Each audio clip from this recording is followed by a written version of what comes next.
I do agree that when used properly, physical therapy has those benefits, but why start at physical therapy? Why not go back? Why not eat better, sleep better, have better, lifestyle management? Like, why not go back to kids? So Dave, man, Ohio, March, the cold weather is back. I thought we were done. I thought it was spring. We started spring baseball. Like, I thought the weather was beautiful, and they just crushed us with this freezing cold weather. What's it like up in New York? I had a game on Sunday, first game for a different league to cover my buddy's team. They needed a shortstop, so I was like happy to help. The issue was I had to go to New Jersey, because I'm in Brooklyn, but it was cold. I had my hand in my back pocket the whole, in between every pitch. It was cold. It was like the game was, I don't know, 40 or something to start, 40 something, and I mean the sun was out, but it was cold. What's the temperature right now in Ohio? Because right now we're 43 right now in Brooklyn. What do you got? Yeah, we're about the same. We're like low 40s. It's going down into the 30s at night. It's hitting like mid 50s in the day. And it's just gray. It's gray outside, so let's jump into some marketing stuff. But first, kind of news headline. I caught this morning. You probably don't know about this. It doesn't apply to you, but Medicare has a reduction called the MPPR. It's a multiple payment procedure reduction. Basically, what Medicare does is they say, hey, we're going to include an element that goes to covering costs and overhead. So with that, if you're billing more than a single unit, we already paid you for use of the clinic. We're not going to pay you for using the clinic 4 times. Like, it's 4 different clinics if you do 4 units. So they pay you the highest relative value unit in full. Then they reduce all subsequent units. It doesn't matter if it's the same CPT code, different CPT codes, whatever. They were the only ones doing this for a long time. Well, surprise, surprise, commercial insurance got wind of it. I just saw Michigan is starting for Blue Cross Blue Shield. They're applying MPPR reductions April 1st. And everybody's freaking out because this really represents almost a 20% reduction if you're doing a 4-unit visit. So imagine you were collecting, here in Ohio, we collect $80 for 4 units, Blue Cross Blue Shield. Imagine losing 20% of the $80, kills your revenue, wipes out all of your profit. Like, there's just no opportunity. But to the insurance company, it's a glitch that they didn't realize that they should have been applying forever. They're just realizing now, oh, why are we paying for use of the facility 4 times when they're only using it 1 time? So that was a big one. Any thoughts about that before we hit the marketing stuff?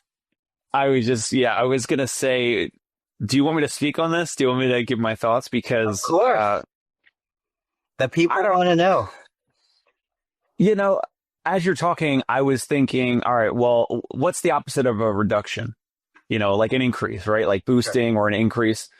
And we know to even fight that, literally that payer, that decision. If you're a practice that has some patients with that payer mix, how do you fight that one thing? And I know we've talked about it a bunch, self-pay services or whatever. Maybe it's for today to talk about, maybe another time to talk about, but patients don't understand. Like, even when people call here and call into my practice and they're, it's more than they thought. Here's another example. I just spoke with someone yesterday and she has vertigo, BPPV. And she was complaining about it was going to take weeks or months to get into Rusk at NYU for a follow visit for this.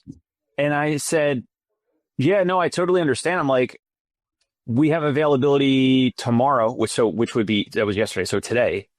And that's the way that we can beat free, because she wanted to use her Medicare or Medicare Advantage plan or whatever. And it's a whole gray area. But I mean, either patients are going to pay out of pocket, or you're going to try to go do these wacky tech things that Tony Maritato is doing, which is, trying to monetize YouTube videos and all that type of stuff. But I don't know, maybe that's something for us to talk about briefly now, or another episode, where owners that don't want to do all the videos like you, Tony, and they don't want to, create courses to sell to therapists or whatever, like how do they specifically fight this? In my opinion, you have to pass it on to the patient.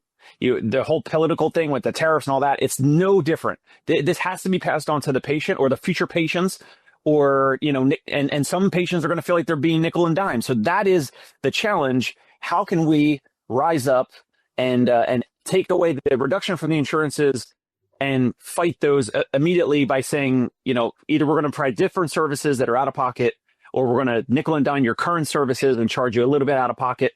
Anyway. And Jimmy's on. So good morning, Jimmy. Let me start by saying I'm a lover, not a fighter. I don't fight anything. Fighting to me is a complete waste of time. I don't fight my kids on going to bed early. I don't fight payers on paying me more. I don't fight anything. So Jimmy, before you got on, I had said, I saw a headline, Michigan Blue Cross Blue Shield is applying the MPPR reduction. It's about a 17 to 20% reduction on gross revenue if you're billing 4 units. So Dave, what do we do? Okay, how do we make this work? I've shared this a bunch of times. You'll remember when I talk about it. It's the key is you still get paid the full allowed amount on the highest relative value unit. So why are we arbitrarily saying every patient needs 60 minutes? Why are we arbitrarily saying everybody needs 4 units? Just because that's what works on our schedule, right? Why not 30 minutes? We've seen a lot of big providers go to 30-minute spots for Medicare when the Medicare financial threshold came into place. Why not 15? Why not 10? The CPT code goes down to 8 minutes. Why not say, okay, I believe I would rather see somebody 5 days in a row. If I'm really doing what I believe is best for the patient, this is my true belief. I would rather see that person 5 days in a row. I'd rather spend 10 dedicated minutes with them 5 days in a row. That's 50 minutes. That's roughly an hour if we think there's some magic in an hour. But the difference is each day I pick one specific thing that we're going to work on. We know that third-party payers are paying us for a return to function, primarily in the home and self-care. I've got to say, you guys know that I said I'm never hiring another therapist again. I hired another therapist. What? Hey, all right.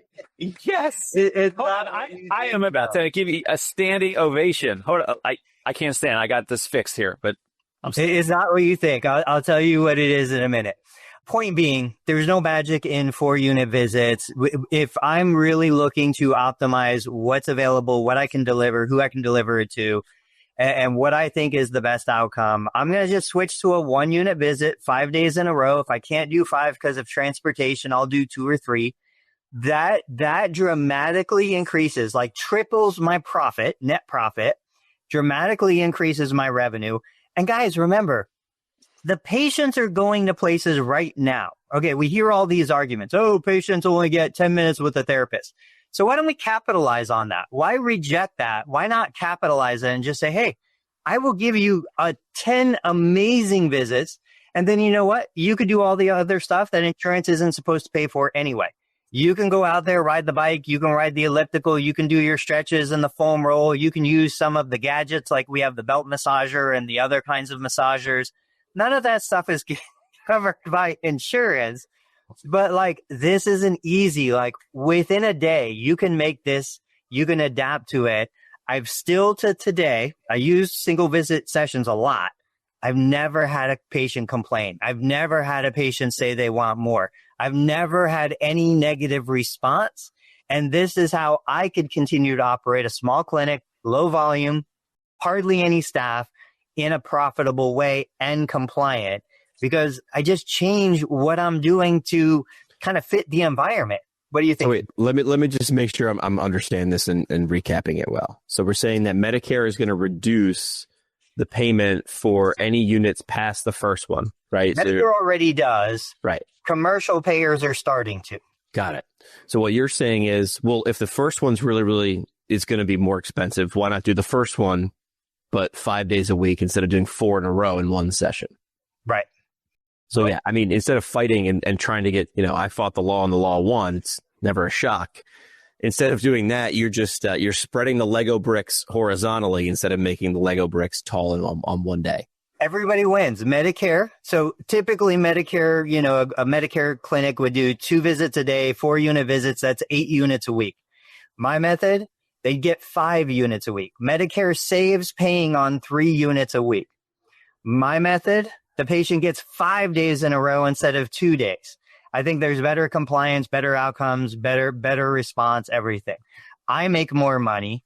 Like, all 3 of us win in this scenario, and Medicare has published examples where I can have John, James, and Joseph in my clinic at the same time, spend 10 minutes with each of them, bill one-on-one code to each of them in 30 minutes, and it's 100% compliance. While I'm with John, the other 2 guys are doing their own thing that they need to do anyway. What's up, Dave? Got to push back on it a little bit, of course.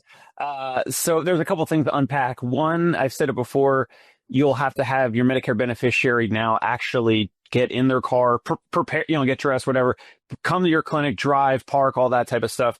5 days out of the week now instead of 2 or 3. So that's a little bit extra.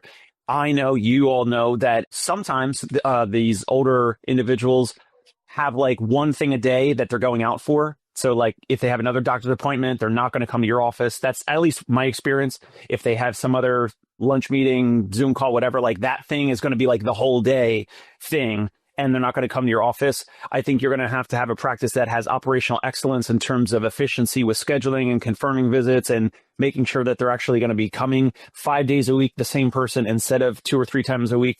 It just requires more. I understand that if they do show up for 5 days in a row, I understand how that could be better with the MPPR. So it could be more profitable than 2 visits a week, and you bill 3 or 4, whatever units or 5 units per visit. And then you're going to get, hit down by MPPR. I get that.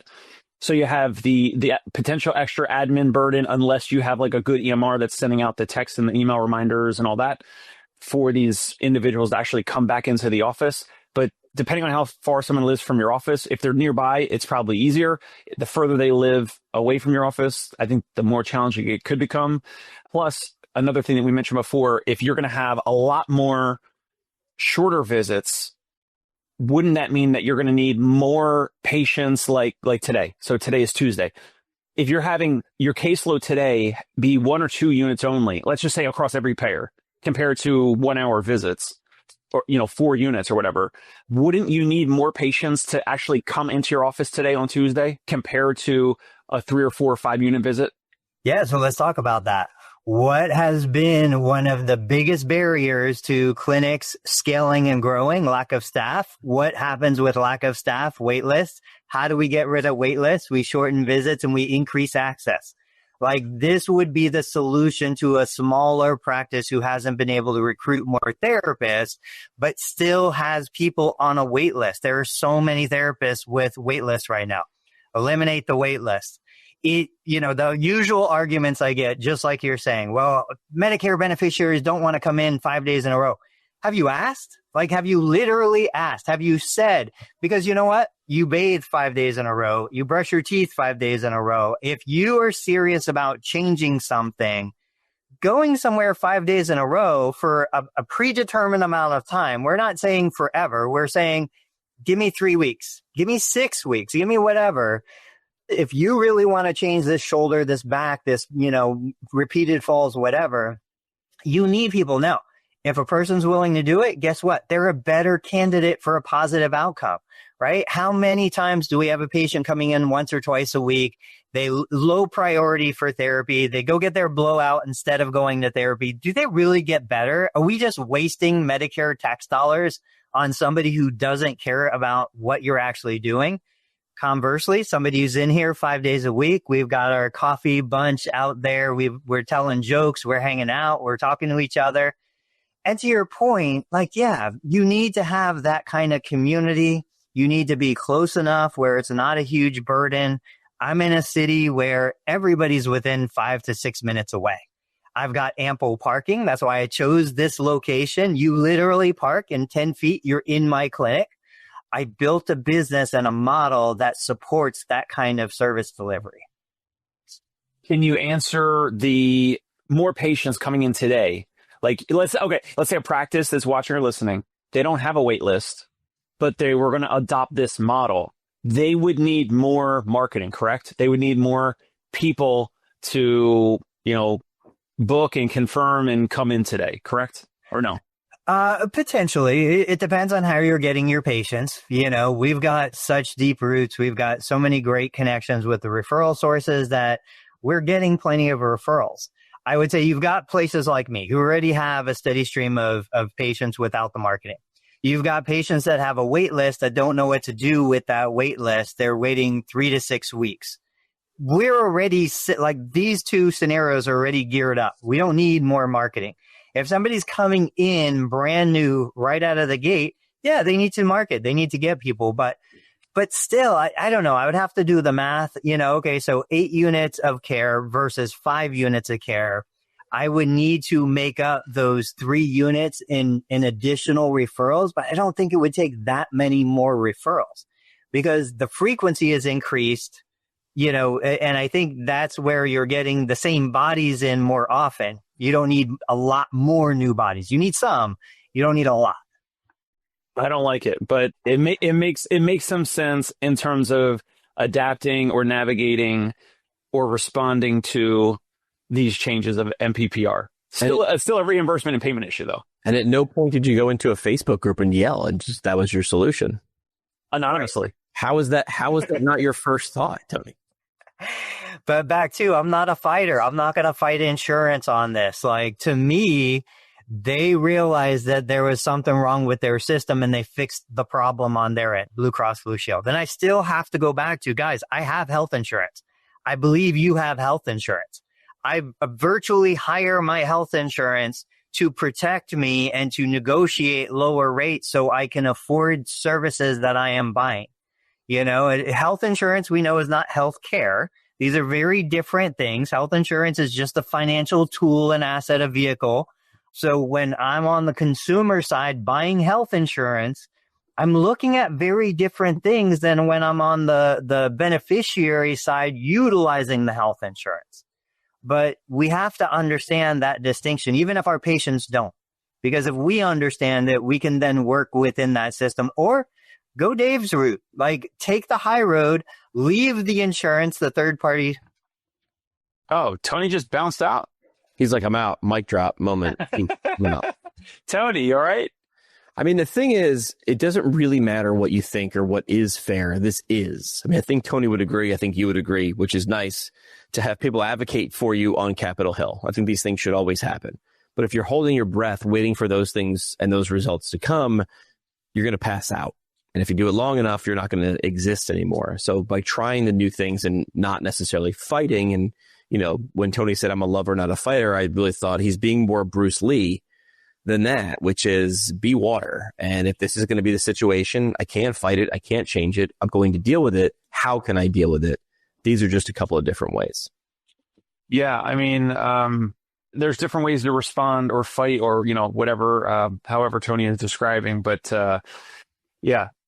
Any other thoughts on that from what you're seeing on the revenue cycle management side? Any other grumblings that you're hearing from your company, your colleagues? No, which is, listen, I mean, there's a lot of codes that you might not be billing at all. I know we're trying to, this is an example of a reduction. I used the example just the other day when I was at the conference with Physical. I was given a demo in the hallway. Just happened to talk to some people and they said, what do you do? And I sort of resisted because I wasn't there as an official sponsor. So I resisted sort of giving a pitch, but they pushed. So I was able to do it on my phone. They said, well, this feels like it's found money. I'm like, it's like change underneath your couch cushions, but over and over again. So if this isn't an example for something reviewing your billing or something reviewing your revenue cycle management, I'm not sure what is. All right, I got back. Can you guys hear me? Hear you. Did you have something else to say regarding the way you were describing, what you feel you have your health insurance, how you use it, how you look at it? You had a little bit more to that. I mean, I teach this in one of my courses. I'm like, look, guys, when we're buying health insurance, there's things that we need to consider. We need to be an educated consumer of a financial product. Yes, we're looking at the monthly premium. We're looking at the deductible. We're looking at our own risk profile. But we're also looking at stuff like the negotiated fee rate. Like how many people, when they're going to buy health insurance, they want to make sure their doctor's in network. But how many of them try to find information about what is the negotiated fee rate so that I know what it costs if I have a high deductible plan, which I do, HSA, high deductible. What's it going to cost me if I do want to go to therapy? What's it going to cost me if I go to the ER for a broken bone? Because my kids are breaking bones right now. Like all of that stuff. I want to know, I can, here in Ohio, I can get the same coverage, but one insurance has lower negotiated rates. I'm going to save more on the consumer side buying health insurance. Like this is a decision that takes time and education, and you need to make a good decision. But I've never made as much money on stocks or business or other things than I've seen my own mom make on health insurance. And it was a horrible outcome. I have shared this story before. Like she paid $10,000 a year. She didn't use her health insurance 5 years in a row, $50,000 invested. But on the 5th year of that policy, she had a car accident. She had a brain bleed. She had an ICU admission. She was skilled nursing. She racked up $500,000 in services that were covered by the health insurance. There's no investment that I know of that in 5 years she could have put 50,000 in and got 500,000 of value out. You know, so like we don't want to look at it in those terms, but that's the reality of the situation. So just lots of this discussion, more than we have time for today. But all those providers that provided that care probably got paid, and maybe there were no reductions. We don't know. They got paid. Yeah, they all got paid. I'm sure they didn't feel that they got paid enough, but you know what? They agreed to the pay rate. If I hire Jimmy and we agree on a rate, Jimmy can't go back and then start complaining that he's not getting paid enough. Don't agree to the rate in the first place. But the next time he can say it's a higher rate. The terms are changed because of these dynamic, these forces or these dynamics in the market. Now things are different. If he has the negotiating power, he can try to demand a higher rate. If I'm the consumer buying Jimmy's services, I have the right to say no. Exactly. Yes. So if enough therapists say no to insurance reimbursement, then insurance would have to raise reimbursement. But like, if you want to fight, you know, okay, I'm not a union guy, but it's like, that's the only thing in the world that makes any sense to me is you say, okay, collectively, we're going to say we can't accept this rate anymore. Everybody gets out of network. But you know what? You also run the risk of somebody, the payer, finding an alternate solution that's less expensive than therapy. And all of a sudden therapy goes bye-bye because now third-party payers realize there's no reason to even pay for physical therapy. Classic example, hip replacements. I got my first referral for a hip replacement in like 3 years. All the hip replacements vanished overnight because they changed the surgical approach. They changed what they were doing. Now nobody refers hip replacements out to therapy anymore. We could easily see that happening with a multitude of conditions that probably don't even need physical therapy. Just drive the cost of care up. Just makes it frustrating for the powers that are making the decision. I think there are real threats. Those are real threats to the profession. Well, those issues come later when these patients that didn't have any formal functional foundation before the hip replacement surgery because they had some wear and tear, they maybe were weak or had instability or whatever. In not every case, but in enough cases, the folks that eventually have a hip replacement, there was 10 years or something leading up to some dysfunction leading up to this hip replacement. Then they have hip replacement, then they're not referred to physical therapy. Okay, yeah. Then that means physical therapists are not putting out enough, social media content or ads or whatever, like if they wanted to target them. But then a lot of times, Tony, I would love to hear your thoughts on this, but years later, these individuals come in there and you find this out in the intake. They had a hip replacement 1 or 2 or 5 or whatever years ago. And now they're, 65 and they need a cane or a walker just to walk around. So I think regardless of the insurance component of this, those patients that have a hip replacement are often living through a disservice of the whole financial insurance model around just that procedure and that condition. Now they can't walk, or they have an issue with falling, or not clearing their foot with swing phase or going up and down steps. And a lot of that could have been, it could have been prevented if they had some conservative care somewhere along the line. But if they weren't referred because of bundle payments or because of the new surgical approach or whatever. Anyway, oftentimes it comes back to the incentives. I agree. And I agree. Somebody had just shared on LinkedIn, and I replied, a contrarian view, of course. Basically, he was saying, we know that physical therapy reduces healthcare costs. We know that it reduces surgery. We know all of these benefits associated with physical therapy. I don't know that we know that. He said, well, there are studies showing it. I would question the validity of those studies and the bias in those studies. So I went back and I said, okay, I do agree that when used properly, physical therapy has those benefits, but why start at physical therapy? Why not go back? Why not eat better, sleep better, have better, lifestyle management? Like, why not go back to kids? Bring phys ed back into the schools. Bring the presidential fitness testing back into the schools. Like, you see those videos on Facebook, black and white, of young people doing monkey bars and climbing walls and climbing ropes. Did you guys ever climb the rope at school when you were a kid? Totally safe. Totally safe. Okay. Let's have a 9-year-old climb the equivalent of a 2.5-story building. But listen, guys, did you look on the floor? There was a 3/4-inch foam mat. We were fine. No one was catching you. Your gym teacher was not catching you. I love that CrossFit brought it back. When I was in CrossFit, we did it, and it was so much fun. Point being, there's lots of ways to bring down the cost of healthcare. I don't think physical therapy is at the top of anyone's list. I don't think anyone has an appetite to pay more, from the insurance provider to the patient to anyone else. So we can keep fighting that battle. I think it's a waste of time. I think we need to adapt to the environment we're moving into. I know Dana's here. We move into the environment that Dana's been promoting, where we become part of a holistic team. We move into the environment that Dave is promoting, where we go direct to consumer. Dave's never going to treat 1,000 patients a week. He's not going to deliver 1,000 visits a week. So why even bother with that conversation? Just focus on the people who, value what Dave is delivering, are willing and capable of paying for it. And I think that's really where we are going to have the biggest impact, like right now. Today, I could see single unit visits all day long, and I can triple my patient volume, which means zero wait, less barrier to entry. Everybody saves money, and I make more money.